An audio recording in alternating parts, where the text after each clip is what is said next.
नमस्ते साथियों। आज मैं श्री डॉक्टर आर के पालीवाल जी के घर पर बैठा हूँ। उन्होंने बहुत ही बड़े उदार हृदय से मुझे जगह दी, यहाँ और मिलने के लिए समय दिया। तो मैं आपको पहले सर के बारे में थोड़ा सा बता देता हूँ। सर मुजफ्फरपुर के हैं, बेसिकली यूपी के, और एमएससी बॉटनी की है और पीएचडी बायोटेक्नोलॉजी में की हुई है।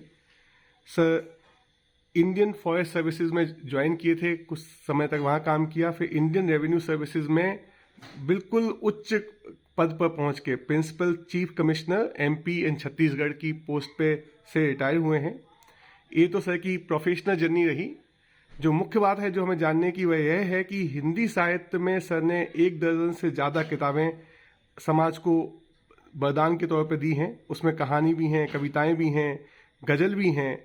और इसके अलावा सर ने जो सबसे बड़ा हम लोग को गिफ्ट दिया है युवाओं को और आने वाली पीढ़ियों को, 20वीं शताब्दी के जो 3 महान विभूतियां हैं जिन्होंने एकदम कहा जाए कि युग परिवर्तन किया है भारतवर्ष के लिए, दुनिया के लिए, विवेकानंद जी, गांधी जी और उसके साथ अंबेडकर बाबा की जीवन को लेकर, उनकी जीवन और विचारों को का संकलन करके और अपना विवेचन चिंतन करके हम सबको, समाज को दे रहे हैं और बिल्कुल आगे थोड़ा सा कंटिन्यू करेंगे। और इसके अलावा सर ने ना सिर्फ साहित्य में बल्कि फील्ड में अपने सभी जो भी उनके विचार हैं उसको प्रस्तुत करके उदाहरण भी दिया है। तो सर ने गुजरात में वलसाड जिले में, यूपी में आगरा जिले में, मध्य प्रदेश में सोहागपुर में और तेलंगाना में गोंगलूर में, तो यहाँ पर सर ने 4 आदर्श गांवों के लिए सूत्रधार रहे हैं। पूरा उन्होंने अपना समय, अपना पूरा श्रम लगा के और साथियों को जोड़ के इन्हें आदर्श गांव के रूप में समाज को प्रस्तुत किया है। आज सर फुल अपना पूरा समय रिटायरमेंट के बाद 4 मंडली गांव भोपाल में कोलार डैम के पास में, जो भोपाल से कोलार डैम की तरफ रास्ता मुड़ता है सीहोर की तरफ, वहाँ पे 4 मंडली गांव में सामूहिक रूप से जैविक खेती कर रहे हैं। और सर का आशीर्वाद है कि उन्होंने हमें मार्गदर्शन देने के लिए हमारा अनुरोध स्वीकार किया।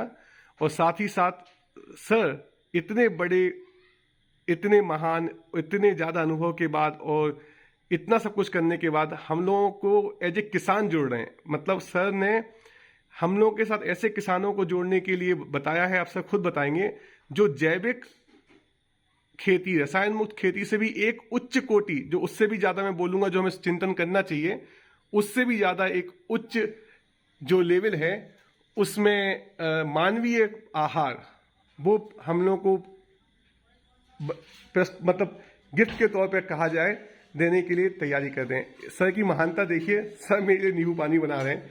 अभी मैं वीडियो पॉज करूंगा और इसके बाद अपन सर से बात करेंगे। सर एक बार आप थोड़ा सा नमस्ते, सबका नमस्ते स्वीकार करें सर। थैंक यू, धन्यवाद। अभी से बात करना स्टार्ट करेंगे थोड़ी देर में। तो सर आज हमने आपको अपने जो प्रोग्राम है उसका बताया और मुझे ये जान के बड़ा अच्छा महसूस हो रहा है कि आपने उससे ज़्यादा बेहद सोच में काम ऑलरेडी स्टार्ट कर दिया है। तो हम अपनी छोटी सी भूमिका आपके इस महान जो आप प्रयास कर रहे हैं उसमें निभाने के लिए बिल्कुल कमिटेड हैं। हम अपने गाँव वालों को भी सब बताएंगे कि किस तरीके से आप इस चीज़ को कितना ज़्यादा कर चुके हैं। अब कृपया आप हमारे साथ जुड़े जितने साथी हैं और गांव वाले हैं उनको आप संदेश दीजिए और थोड़ा सा प्रेरणा दीजिए सर, कैसे आगे बढ़ना है। देखिए, संदेश जैसी तो कोई बात नहीं है, लेकिन कुछ अपने अनुभव बता सकते हैं। आजकल हमने ये सोचा कि बड़े से बड़ा आदमी भी, चाहे वो करोड़पति है, चाहे उसको बहुत बड़ा पैकेज मिला है, लेकिन भोजन में जहर खा रहा है। और ये जहर एक तरह से मानसिकता में भी आ रहा है। और आप देखिए, घर घर में कैंसर पेशेंट, किडनी के पेशेंट, लीवर के पेशेंट, वाइटल ऑर्गन जिनको कहते हैं, उनके पेशेंट घर घर में हो रहे हैं। पंजाब का हाल सबको पता है कि ट्रेन का नाम ही कैंसर एक्सप्रेस रख दिया। मध्य प्रदेश के रतलाम में भी यही स्थिति हो गई है, क्योंकि एमपी में रतलाम में सबसे ज़्यादा पेस्टिसाइड डाला जाता है। वहाँ से भी डिमांड हो रहा है कि बम्बई के लिए एक ट्रेन चलाई जाए जिसमें कैंसर पेशेंट जाएं। तो ये एक बहुत बड़ा संकट है।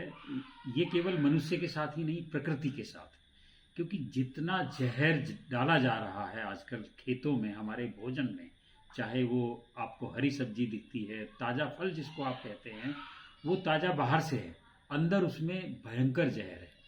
अभी मध्य प्रदेश का एक किस्सा है कि धार जिले में कोई परिवार ताजा भिंडी भिंडी खरीद के लेके आया लाया था, हाँ। और गृहिणी की तो मृत्यु हो गई उसको खा के, और बाकी लोग बेहोश हो गए, बुरी हालत में हैं।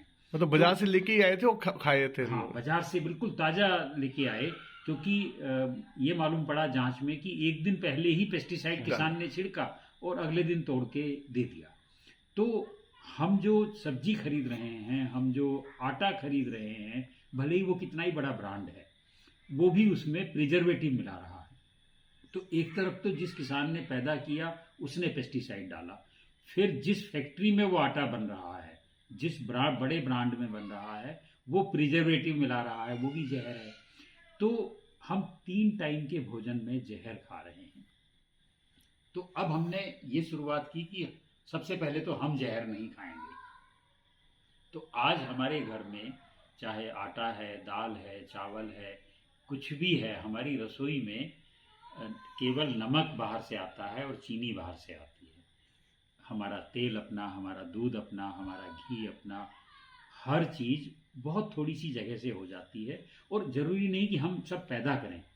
अगर हम कुछ अच्छे किसानों को मित्र बनाएं जो हमारे लिए अच्छा जैविक सब्जियां उगाएं, जैविक फल उगाएं, जैविक गेहूं उगाएं, जो भी आप खाते हैं, मक्का खाते हैं तो जैविक मक्का उगाएंगे, आप उनको थोड़ा उचित कीमत दीजिए और उनसे परिवार का संबंध रखिए। आप उनके गांव में जाइए, उनके खेत देखिए, उनको भी अच्छा लगेगा। वो आपको बाजार में जो लोग बैठे हैं उनकी तरह धोखा नहीं करेंगे, क्योंकि वो किसान आपसे जुड़ जाएगा। तो हम तो यही कर रहे हैं कि एक तरफ शहर के ज़्यादा से ज़्यादा लोग गांव से जुड़ें, गांव के किसानों से जुड़ें। और वहाँ पे आप जो बाजार का आटा खरीदते हो, ये इतने बड़े बड़े मिल में बनता है ये आटा, उसमें दुनिया भर की हीट जनरेट होती है। तो आटा बनते समय इतना गर्म हो जाता है उसका कि पुष्टि तत्व उसके खत्म। न्यूट्रिएंट भी जल जाते हैं। और गांव का जो किसान आपको आटा देता है वो लोहे वाली चक्की नहीं होती, उसमें वो वही पुरानी पत्थर वाली जो घर की चक्की होती थी, उसकी छोटी वाली आटा चक्की। तो उसका आटा भी स्वादिष्ट होता है, उसकी न्यूट्रिशन वैल्यू भी है, और अगर उसमें जहर नहीं है, पेस्टिसाइड नहीं है, जैविक खेती से वो आया है और किसान ने अपने हाथ से आटा आपको बना के दिया है, तो ऐसे लोगों से आप जुड़ेंगे तो आपका और आपके परिवार का स्वास्थ्य भी अच्छा रहेगा, और कहीं ना कहीं आपका मानसिक स्वास्थ्य भी अच्छा रहेगा। जब आप गांव में जाएंगे, प्रकृति के बीच रहेंगे, खेतों के बीच रहेंगे, अपनी सब्जी खुद तोड़ के आएंगे। तो इसी तरह का प्रयोग हम ये जो भोपाल से 40 किलोमीटर दूर 4 मंडली जो गांव है, वहाँ एक करीब 10 लोगों ने मिलके 20 एकड़ का एक ऑर्गेनिक फार्म शुरू किया है। और हम तो चाहते हैं कि हम शहर नहीं जाएंगे उसको बेचने, शहर के लोग आएं और वहाँ वो खुद देखें और खुद वहाँ से खरीदें। उन्हीं लोगों को हम देंगे, एंटरटेन करेंगे, चीज़ों को। उनको एंटरटेन ही उन्हीं को करेंगे जो जागरूक है। यस, बट नेचुरल, क्योंकि हम सबसे पहले तो अपने लिए उगा रहे हैं। सही बात है सर। और जो एक्स्ट्रा है वो हम अपने उन साथियों को देंगे जो इतनी जहमत उठा के वहाँ तक जाएंगे। और सब आपने बैतूल का जो मानवीय फूड के आहार जो बात हाँ, बताई वो है, मानवीय फूड ये है कि बैतूल की एक संस्था है नमन सेवा समिति, उन लोगों ने महिलाओं के साथ मिलके और दिव्यांगों के साथ मिलके ये जो जैविक फूड चेन के भी प्रोडक्ट बनाने का काम शुरू किया है, और रसायन मुक्त जैविक भोजन का भी शुरू किया है। जैसे अब उनको नहीं मालूम कि उन्होंने जो मिर्च खरीदी या हल्दी खरीदी उसमें किसान ने पेस्टिसाइड डाला होगा, लेकिन जब बड़ी बड़ी फैक्ट्रियां आपको हल्दी पीस के देती हैं, मिर्च पीस के देती हैं, तो वो उसमें केमिकल का रंग डालती हैं और प्रिजर्वेटिव डालती हैं। तो किसान ने तो एक पेस्टिसाइड डाला, फैक्ट्री वाले 2 केमिकल उसमें डाल रहे हैं, रंग के लिए और प्रिजर्वेटिव उसको संरक्षित रखने के लिए। बैतूल वालों ने क्या किया, इन्होंने 2 तरह के प्रोडक्ट दिए। एक तो वो जिनका इनको पता है कि ये जैविक मिर्च है या ये जैविक गेहूं उनके पास आया, तो उसमें उन्होंने जैविक गेहूं को प्रिजर्वेटिव रहित आटा बनाया। वाह। इसी तरह से उन्होंने जैविक हल्दी को प्रिजर्वेटिव और कलर रहित हल्दी, बिल्कुल शुद्ध हल्दी बनाया। और दूसरा उन्होंने दूसरी लाइन उनकी वो है कि जिसका उनको पता नहीं है, तो वो झूठ नहीं बोलते, अदरवाइज वो सारे को जैविक कह सकते थे। लेकिन उन्होंने ईमानदारी से दो लाइन रखी हैं। एक वो जिनका उनको नहीं मालूम कि किसान ने कितना पेस्टिसाइड डाला, लेकिन उन्होंने अपनी प्रोसेसिंग में कोई केमिकल नहीं डाला, ना प्रिजर्वेटिव डाला। एक वो लाइन हो गई। दूसरा एक जिसका उनको पता है, क्योंकि उनके साथ कई सौ जैविक किसान भी जुड़े हैं, छोटे छोटे, कोई 1 एकड़ वाला, कोई 2 एकड़ वाला, तो उनका उनको पक्का सर्टिफिकेट है। उनका वो लिखते हैं कि जैविक और रसायन मुक्त, और दूसरा है रसायन मुक्त। रसायन तो मुक्त खाली। वो हमें सबको समझना पड़ेगा। और क्योंकि उसको विकलांग भाई बहन बना रहे हैं, तो मानवीय गांव की महिलाएं बना रही हैं, तो उसमें जो मानवीय श्रम है, तो हमको लगता है कि उसका भी हम लोगों को शहर में प्रचार प्रसार करना चाहिए। और हम ऐसे लोगों से अगर खरीदेंगे तो उनकी भी रोजी रोटी चलेगी। गांव देहात में जो गरीबी की हालत में रह रहे हैं, जिनको हम दिव्यांग विकलांग भाई बहन बोलते हैं, तो ये दो काम आजकल हम लोग कर रहे हैं। उनको कैसे बढ़ावा दें और लोगों को कैसे प्रेरित करें कि भाई आपका पैसा रखा रहेगा, अगर आपका स्वास्थ्य नहीं है, किसी का लीवर खराब हो गया, किडनी खराब हो गई, तो वो कुछ नहीं कर पाएगा। तो ये दो चीज़ें आजकल हमने शुरू की हैं कि इनको हम आगे बढ़ाएं। कैसे इसको आगे बढ़ा सकते हैं, आप सबका भी सहयोग उसमें अपेक्षित है। सर, वो आपने 2 अक्टूबर को यहाँ पे भोपाल में समझ लीजिए पार्टी हो रही है, तो आप लोग सर ने गांधी भवन में ही बैतूल के लोग आके, शायद आपने बताया कि एक छत के नीचे। उसका डेट बस फाइनल करना है। वो 28 सितंबर से 2 अक्टूबर के बीच कभी भी हो सकता जो है। भी समय गांधी भवन में भी अगर उस समय खाली मिला तो तब करेंगे, तो जो भी डेट होगी, लेकिन कार्यक्रम गांधी भवन में होगा 28 सितंबर और 2 अक्टूबर के बीच किसी भी दिन। सर, हम अभी अपने गांव बड़खेड़ी अब्दुल्ला की तरफ से मैं अनुरोध करता हूं कि आप प्लीज आइएगा।